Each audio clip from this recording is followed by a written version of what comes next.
इरशाद भट्टी साहब, आप बताइएगा ये आज हुआ क्या? खान साहब को कहा जा रहा है कि 2 दफ़ा कहा गया कि आप आएँ, जज साहब बैठे हैं, वो आए नहीं। ये क्यों ताख़ीर हो रही है? आपके मुताबिक इससे क्या हासिल होगा? मैडम शेख, पहली बात जो आपका सवाल है उसमें बिलाशुबा फ़ायदा इमरान खान को पहुंच रहा है, जो बार बार कह रहे हैं कि वो डील या ढील नहीं करेंगे, जो बार बार कह रहे हैं कि फ़ैसला सुनाओ, क्यों लटका रहे हो। और बिलाशुबा बार बार फ़ैसला लटकाने से मतलब 6 जनवरी, 13 जनवरी और अब 17 जनवरी, 23 दिसंबर, 6 जनवरी, 13 जनवरी और अब 17 जनवरी, जज की और अदालत की साख भी मुतासर होती है, चेमगोइयाँ होती हैं। और मैडम शेख, पहली बात इसमें यह भी है कि मुझे तरस आ रहा है उन तमाम अहले नज़र पर जो हर बार टीवी चैनलों पर और सोशल मीडिया पर आते हैं, इमरान खान को सज़ा सुनाकर रात को सोते हैं और सुबह जज फ़ैसला मौखर कर देता है। और मैडम शेख, मुझे तरस आ रहा है दूसरी बात अपने निज़ाम इंसाफ पर 26वीं आईनी तरमीम ने जिसका सवा सत्यानाश कर दिया है।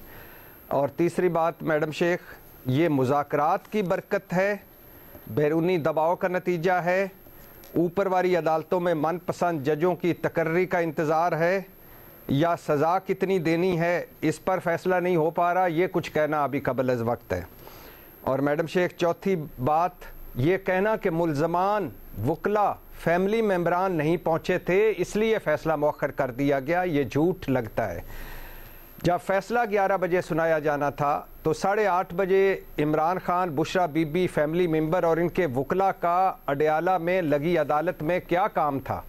जज साहब का क्या काम था 8:30 बजे आकर कुर्सी सदारत पर बैठना? और जब 10:30 बजे सब अदालत आने के लिए अडयाला जेल के दरवाजे पर पहुँचे तो पता चला कि फ़ैसला मौखर हो चुका है।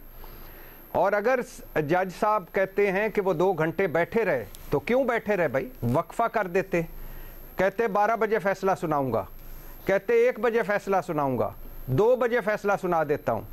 और फिर मैडम शेख, साइफ़र केस में, तोशा खाना केस में, इद्दत निकाह केस में फ़ैसला सुनाने के लिए कब इमरान खान और बुशरा बीबी, वकला, फैमिली मेम्बरान का इंतज़ार किया गया?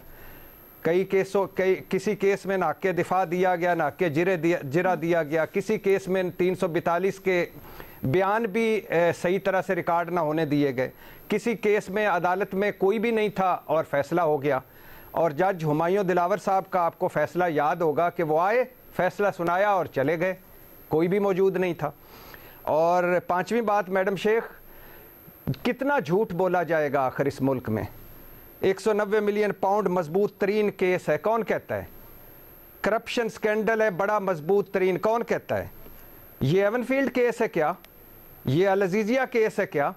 ये फ्लैगशिप केस है क्या? ये टीटी स्कैंडल है क्या? ये 35 अरब जाली अकाउंट्स मनी लॉन्ड्रिंग है क्या? पैसा हुकूमत को मिल चुका है मैडम शेख। इमरान खान ने एक पैसे का ज़ाती फ़ायदा नहीं लिया, इमरान खान का माली मामलात से कोई तल्लुक़ नहीं। जब हुकूमत पाकिस्तान इस केस में फ़रीक ही नहीं है और फैसला वफाकी कबीना का है, वफाकी कबीना के फैसलों को नायब से तहफ़्फ़ुज़ है, और अगर नहीं है तो फिर सज़ा सिर्फ इमरान खान को क्यों, काबीना को क्यों नहीं? और अगर वफाकी कबीना ने फैसला गलत किया तो शहबाज कबीना आकर फैसला रिवर्स कर सकती थी। तो ये निकाह में जल्दी की 7 साल सज़ा, घड़ी बेच दी 14 साल सज़ा, और मुस्तहक बच्चों के लिए यूनिवर्सिटी बना दी, अब आप एक और सज़ा के मुंतज़िर हैं। तो जब ट्रस्ट मौजूद है, जब ज़मीन मौजूद है, जब यूनिवर्सिटी मौजूद है, जब एक पैसा नहीं ले गया इमरान खान, और इसको करप्शन स्कैंडल आप कहते हैं? सर, ये आपका बड़ा इंटरेस्टिंग आर्ग्यूमेंट है, इसके ऊपर मैं चाहूँगी अगर वक्त हमारे पास बचा आगे जाके डिबेट करेंगे, लेकिन ज़रा पहले बुनियादी सवाल की तरफ जाते हैं। फ़खर, आप कहिएगा, क्या भट्टी साहब की बात से अग्री करते हैं? ये जो सारा का सारा माहौल बन रहा है मौखर होने से फैसला, इससे खान साहब को फ़ायदा हो रहा है?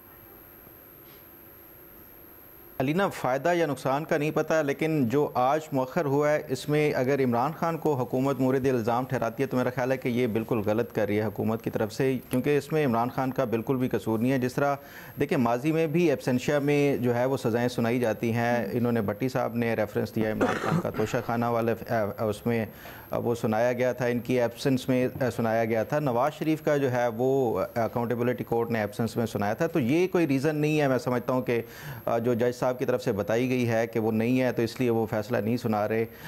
जहाँ तक बात है कि उसको क्योंकि इस टाइम जो अक्यूज़ है इस केस में वो रियासत की कस्टडी में है, जेल इंतज़ामिया की कस्टडी में है, तो जेल इंतज़ामिया ये ज़िम्मेदार होती है अदालत के सामने उसको प्रोड्यूस करने का। तो वो इमरान खान के लिए मेरा नहीं ख्याल कि ये कोई रीज़न है कि वो नहीं आए तो इसलिए मैं फ़ैसला नहीं सुना रहा। ताहम ये जो डिले किया जा रहा है, बार बार डिले किया जा रहा है, इसकी वजह से ये जो एक इम्प्रेशन है वो डील वाला मैं समझता हूँ कि ये बिल्कुल इससे वाज़े होता है कि ये एक वो या तो इंतज़ार किया जा रहा है कि कोई मुज़ाकरात का कोई नतीजा निकल आए उसकी वजह से, या फिर कुछ इसकी रीज़न जो मेरी कुछ इतलात भी हैं कि कुछ एडमिनिस्ट्रेटिव रीज़न्स हैं जिसकी बुनियाद के ऊपर ये फ़ैसला बार बार मौखर किया जा रहा है। वो एडमिनिस्ट्रेटिव जो रीज़न्स हैं उसकी वजह से भी ये हो सकता है। फिर एक और अगर रीज़न देखी जाए तो ये कल और परसों से एक जो इंटरनेशनल जो एजुकेशन के हवाले से गर्ल्स एजुकेशन की कॉन्फ्रेंस चल रही थी, यहाँ पे 40 से ज़ायद ममालिक के मंदूबैन आए हुए थे। एक रीज़न ये भी हो सकती है कि हुकूमत की तरफ से ये हो सकता था कि इमरान खान को अगर सज़ा हो तो फिर उसका यहाँ पे अगर कोई प्रोटेस्ट वगैरह हुए ऐसा ना हो कि जैसे शंघाई ताउन तंजीम से पहले कोई इस तरह का जो पहले भी 3 दफ़ा 2 दफ़ा हुआ है ना मौखर, पहले तो कुछ नहीं हो रहा था ऐसा। लेकिन ये आपने जो एडमिनिस्ट्रेटिव रीज़न का, सर इसको ज़रा एलैबोरेट कीजिएगा।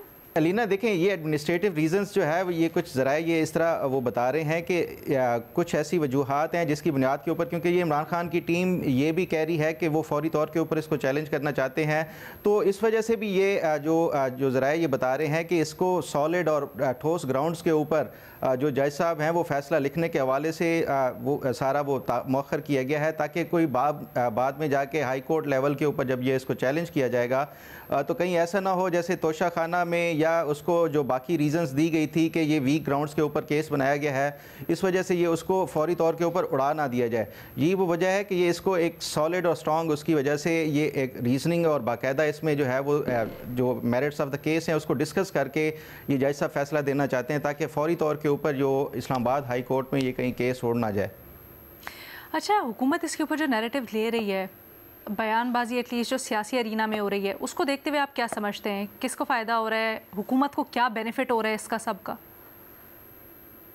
अलीना, मैं नहीं समझता कि इससे हुकूमत को कोई फ़ायदा हो रहा होगा। देखें, ये इससे इमरान खान को ही फ़ायदा हो रहा है, क्योंकि वो बार बार तकाजा कर रहे हैं कि फ़ैसला सुनाया जाए, फ़ैसला सुनाया जाए।